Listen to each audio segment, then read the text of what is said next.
పర్యాటక పరంగా ఆంధ్రప్రదేశ్ అభివృద్ధికి కూటమి ప్రభుత్వం కృషి చేస్తుందని బీజేపీ జాతీయ కార్యవర్గ సభ్యుడు సోము వీర్రాజు అన్నారు. బీజేపీ జిల్లా కార్యాలయంలో సోము వీర్రాజు మీడియా సమావేశం ఏర్పాటు చేసి పలు అంశాలు ప్రస్తావించారు. పర్యాటక రంగం అభివృద్ధి చెందితే ఉపాధి అవకాశాలు మెరుగుపడతాయని అన్నారు. అలాగే ఆర్థిక పురోగతిని రాష్ట్రం అందుకుంటోందని చెప్పారు. మీడియా సమావేశంలో బీజేపీ జిల్లా అధ్యక్షుడు నాగేంద్ర, మాజీ అధ్యక్షుడు బొమ్ముల దత్తు, రేలంగి శ్రీదేవి, నర్సిపల్లి హారిక, అడబాల రామకృష్ణ పాల్గొన్నారు.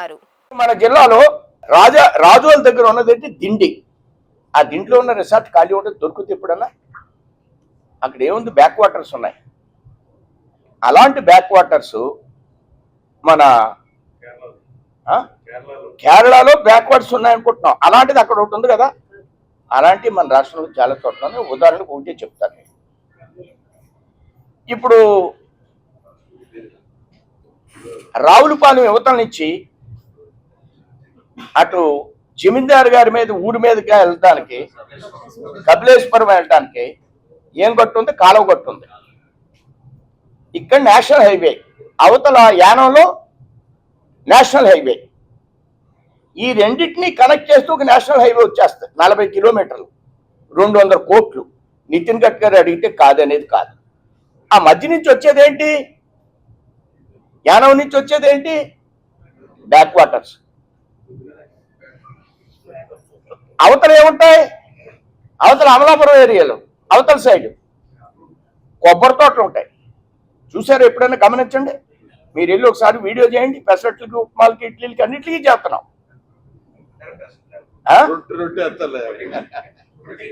ఇదెందుకు చూడరు ఏమండి?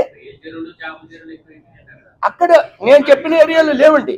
శ్రీనివాస్ గారు, నేను ఒక టూరిస్టు ఈ కన్సల్టెంట్ని తీసుకెళ్ళి చూపించాను. నేను ఇది అయ్యో ఇంత అద్భుతమైన ప్లేస్ ఏంటండి. అవతల సైడ్ అన్ని కొబ్బరి తోటలే. అంటే అటు వినాయకుడు ఊరి మీద నుంచి వస్తాం కదా, ఐనవీలు అయిపోయింది చూడండి, అవన్నీ కొబ్బరి తోటలే కదా. అందులో మీరు రిసార్ట్లు కట్టేయండి, ఇక్కడ బోట్లు పెట్టేయండి. ఇది 40 km రోడ్డు చేయండి. పక్కన ఎయిర్పోర్ట్ ఉందండి, అక్కడి దాకా ఎవడెళ్తాడండి. ఇప్పుడు కడియం, తోట తిరుమూర్తులు చెప్పాను, వేణు గారికి చెప్పాను, అంతకున్న పెద్ద ఆయనకి చెప్పాను. ప్రపోజల్ పెట్టాడు, 40 కోట్లు ఇమ్మన్నాడు, 4 రూపాయలు ఇవ్వలేదు.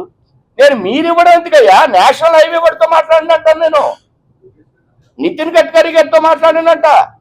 నాకున్న ఇంట్రెస్ట్తో మొన్నటి వరకు సత్యనారాయణ ఆయన కమిషనర్ చేశాడు, అంతగట్టం టూరిజం కూడా చేశాడు. ఆయన దగ్గర ఒక ఇంజనీర్ ఉన్నాడు, టూరిజంలో కూడా ఇంజనీర్ ఉంటాడు. ఆయన పేరు ఏదో చెప్పాడు, ఏమండి ఇది ఆల్రెడీ ఎప్పుడో ఎస్టిమేట్ చేశాడని నేషనల్ హైవేస్కి అన్నాడు. నీకు విజన్ ఉండాలి. అది నేషనల్ హైవే తోటి, నేషనల్ హైవేలో పాలసీ ఏంటంటే 2 హైవేస్ కనెక్ట్ చేసేటువంటి రోడ్డు ఉంటే దాన్ని ఇమీడియట్గా శాంక్షన్ చేస్తాను. నేను రోజు పేపర్లు చూస్తాను. ఇవాళ జ్యోతిలో వచ్చింది చూడండి, 6 ways వేస్తున్నారట రింగ్ రోడ్లు.